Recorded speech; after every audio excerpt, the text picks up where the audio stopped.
One second.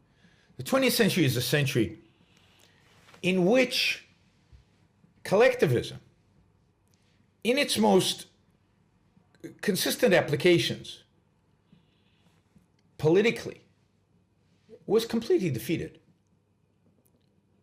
20th century is the century in which communism was defeated and in which fascism was defeated.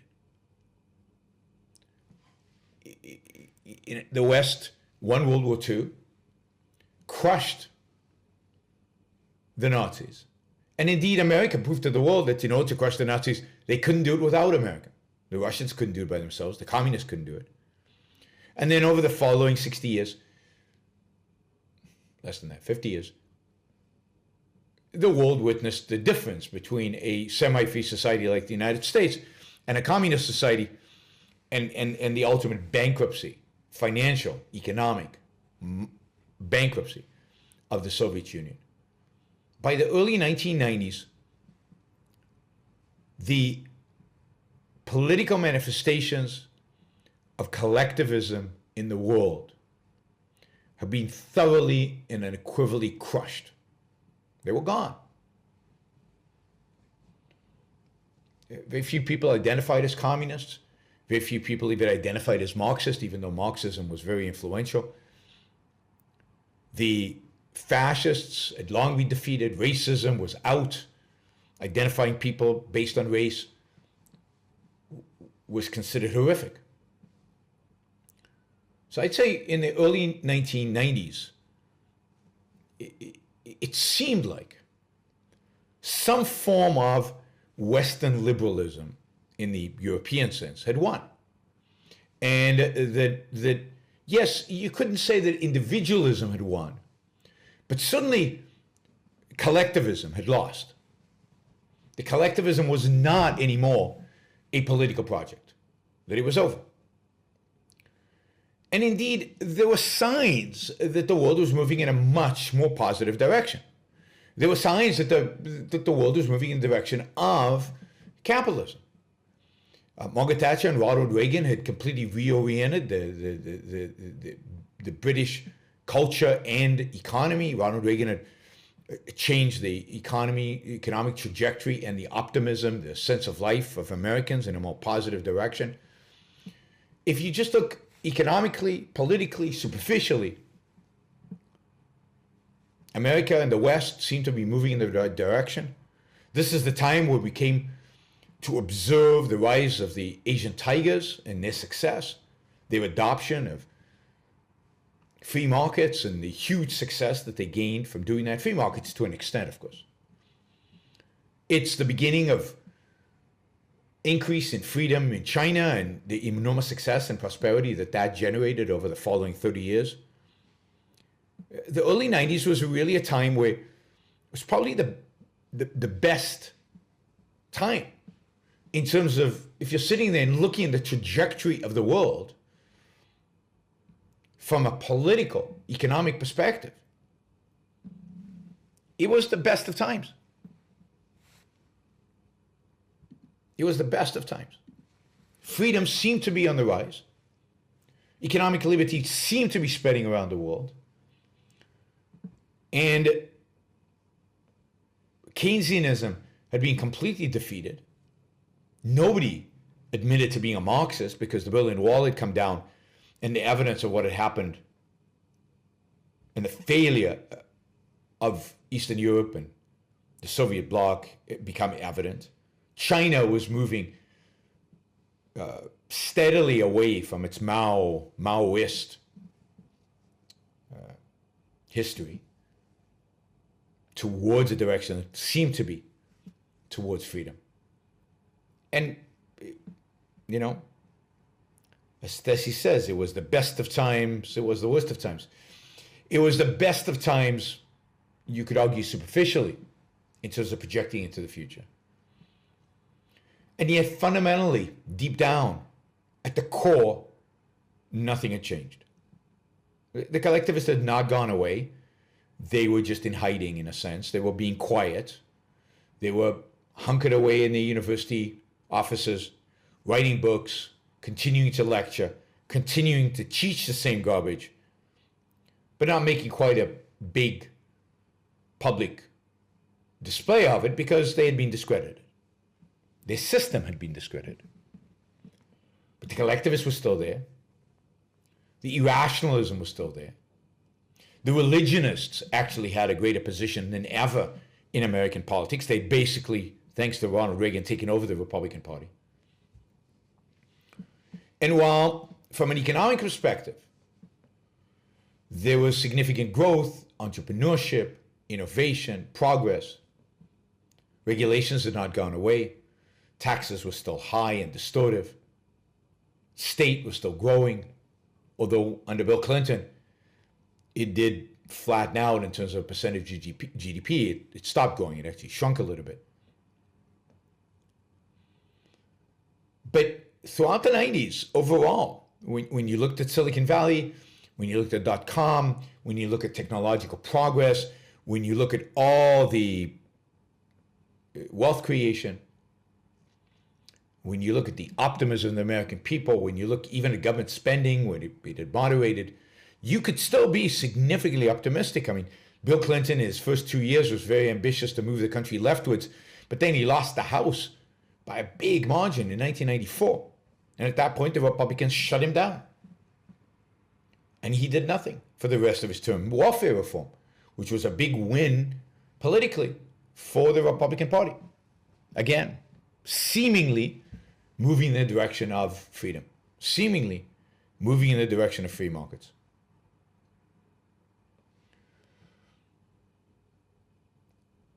But it didn't stand the test. And at the end of the day, the test came with 9/11. The test came with the Bush administration and the American people's response to 9/11. The response to 9/11 was not a response of a confident people who were going to stand up for their values and stand up for their perspective on the world. 9/11 turned out to spawn a massive growth in government, massive increase in government surveillance of our lives, massive decrease in freedom. It spawned huge amounts of government spending, not just because of 9/11, but just because I guess Bush felt like he had to compensate for all his wars by spending money on everything else as well.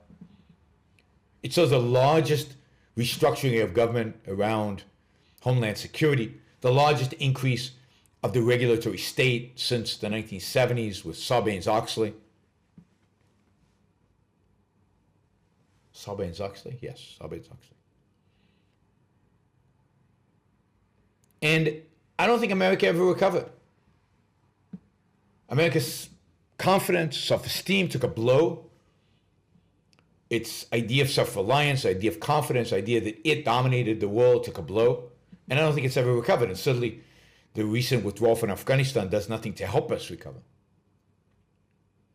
While economically, we continue to grow, much of that growth was now being fueled by a Federal Reserve dedicated under Greenspan and under Bernanke not to have recessions, to smooth out the business cycle, to make sure nobody ever suffered, no business ever closed.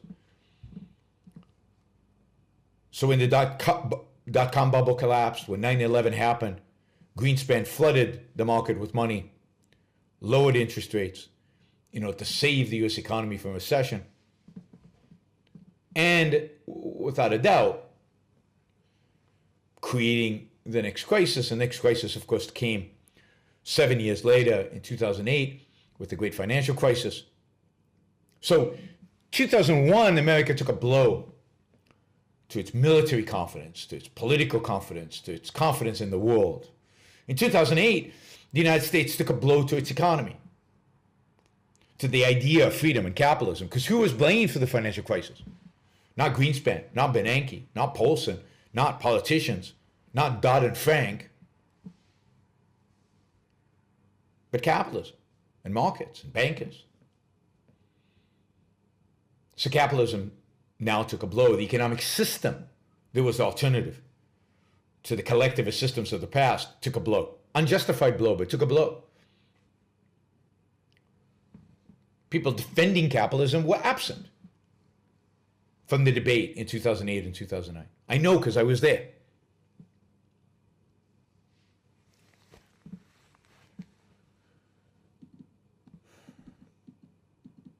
And now America's confidence was even more diminished. And the response was to diminish American freedom even more. So not only do we have the NSA listening to us, tracking us, not only have we given expanded powers to our government, not only do we go on futile wars and sacrifice our troops for the sake of our enemies, but now we regulate banks even more. Now we have established the pattern of bailing out everybody and everybody so that nobody suffers. So the Federal Reserve bailed out everybody except Lehman Brothers. Banks, non-banks, financial institutions, non-financial institutions. And in order to save capitalism, George Bush told us, we need to destroy it. We need to go against it. So we come out of the financial crisis more regulated, more controlled.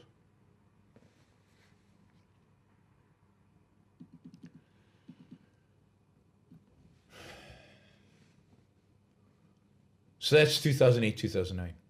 And of course, as an outcome of that, we get Obama, and Obamacare, and now we have a big chunk of our healthcare market, more regulated, more controlled, more under the government influence of government than even before. And all this time, all this is done not in the name of individualism, but in the name of the common good, the public interest. And with Obama, we see the rise and the self-confidence of the collectivist left grow. We see their agenda become more assertive, more expansive. We see the old Marxists woken up and ready again to fight for their cause. Everybody's forgotten that the Berlin Wall had fallen. After all, yes, the Soviet Union fell, but America was failing too. 9/11, financial crisis, had proved that the American model was no good. We needed an alternative. We needed a new socialism. Racism was coming back in the form of critical race theory, activism on campuses. And of course, the left was becoming more and more emboldened and stronger and more powerful and more vocal after decades, really since the 1980s, of basically being silenced. All because of this evident decline of America. As a response to all this, we elect Ronald Reagan, I wish. We elect Donald Trump. Donald Trump brings forward the collectivism of the right. Nationalism, economic planning, big government. You know, the budget was more controlled under Obama because he had to deal with the Republican Congress than it was under Trump.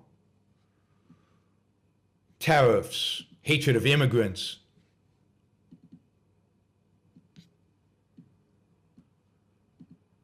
And just the general shutting down, closing off, and a focus on collectivism, American collectivism, American first.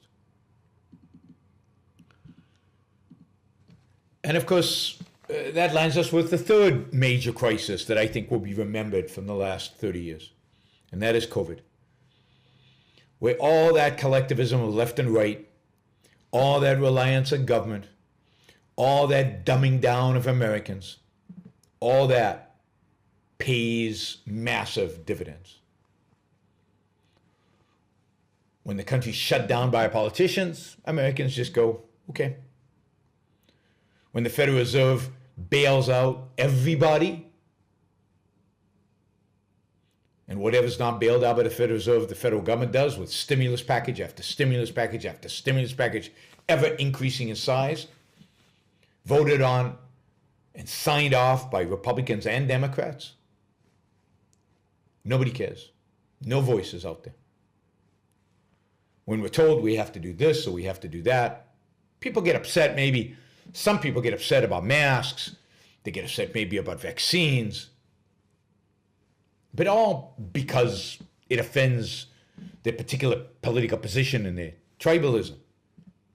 Not in the name of any kind of cause. So really what we've seen is the return of collectivism. The return of political collectivism, both on the left and on the right. Now, it's not communism on the left yet, and it's not fascism on the right yet. But clearly the left is moving in that direction. And clearly the right is moving in that direction. They might not call it communism. They might not call it fascism. It might not have the exact characteristics of the Soviet Union. It might not have the characteristics of a Mussolini's Italy. But in both left and right, we're moving towards authoritarianism in the name of collectivism, in the name of the common good, in the name of the public interest, or in the name of racism, in the case of the left. And I think in response, it will ultimately be in the case of the right. And we're seeing that everywhere. Jimbo says, will the Chinese government bail out? Oh, I thought everybody, no, Evergrande. No, they'll probably let it fail as a warning sign to other private companies. Or they'll bail out elements of it, but they're not gonna float it completely. What we're seeing today is left and right become collectivist. Left and right become similar to one another. Yes, the differences in the cultural battle, but not that big. It's not like one of the sides really believes in free speech and the other one doesn't. It's not that one believes in individual liberty and the other one doesn't. No.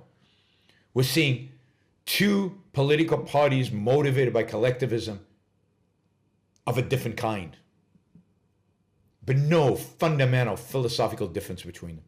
We're seeing two political parties that are committed to a Platonic view of the world, committed to us, the people, being too ignorant, too stupid, too incapable of taking care of ourselves.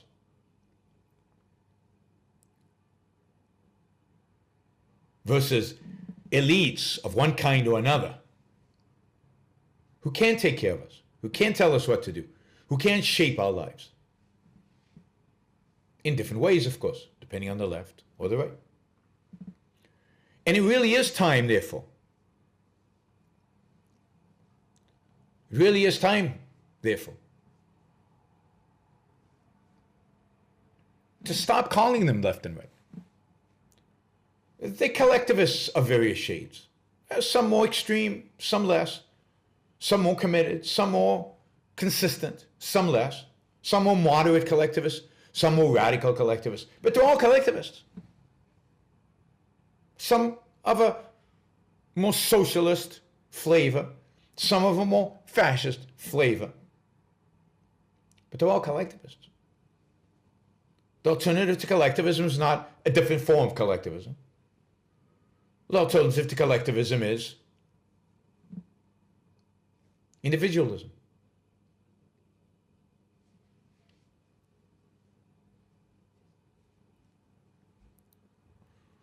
So,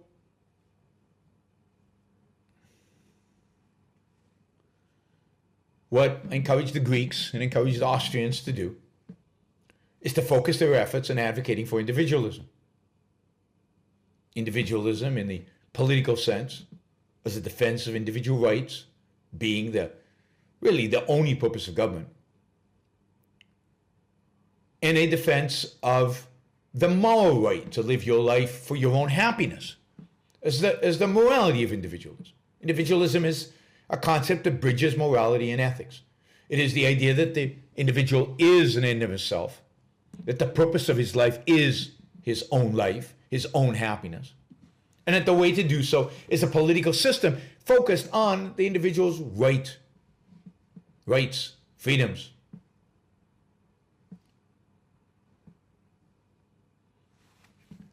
So what we need to do is abandon left and right and form a coalition around individualists. Some will be more consistent, some will be less consistent.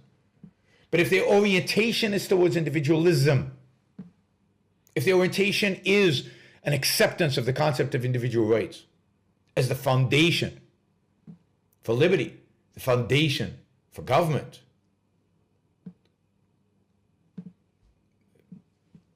that's the only alternative today. We need a political system, political party, a political movement based on the idea that all individuals possess individual rights, that governments are instituted to protect them, the rights to life, liberty, property, and the pursuit of happiness. And we should settle for nothing less. And in that sense, working politically with the left or the right is dangerous. And a sellout and selling out. So it's time, always time, to be radical. And it's time to assert our differences. And it's time to get rid of these old, arbitrary designations that never really were very accurate, never really meant much, but now mean nothing. It's collectivism versus individualism. All kinds of forms of collectivism, left and right being some of them. And to begin with, I wonder if I can ask you to capsulize, I know this is difficult, can I ask you to capsulize your philosophy? What is Randism? First of all, I do not call it Randism, and I don't like that name. I call it Objectivism. All right. Meaning a philosophy based on objective reality. Now let me explain it as briefly as I can. First, my philosophy is based on the concept that reality exists as an objective absolute, that man's mind, reason, is his means of perceiving it, and that man needs a rational morality. I am primarily the creator of a new code of morality which has so far been believed impossible, namely a morality not based on faith. On faith? Not on faith, not on arbitrary whim, not on emotion, not on arbitrary edict, mystical or social, but on reason, a morality which can be proved by means of logic, which can be demonstrated to be true and necessary. All right, all right. Now, may I define what my morality is? All right. Because this is merely an introduction. My morality is based on man's life as a standard of value. And since man's mind is his basic means of survival, I hold that if man wants to live on earth and to live as a human being, he has to hold reason as an absolute, by which I mean that he has to hold reason as his only guide to action, and that he must live by the independent judgment of his own mind, that his highest moral purpose is the achievement of his own happiness, and that he must not force other people, nor accept their right to force him, that each man must live as an end in himself and follow his own rational self-interest. May I? All right, before we go on, reminder, please like the show. We've got 163 live listeners right now, 30 likes. That should be at least 100. I figure at least 100 of you actually like the show. Maybe there are like 60 of the Matthews out there who hate it. But at least the people who are liking it, I want to see a thumbs up. There you go. Start liking it. I want to see that go to 100. All it takes is a click of a thing, whether you're looking at this. And the likes matter. It's not an issue of my ego.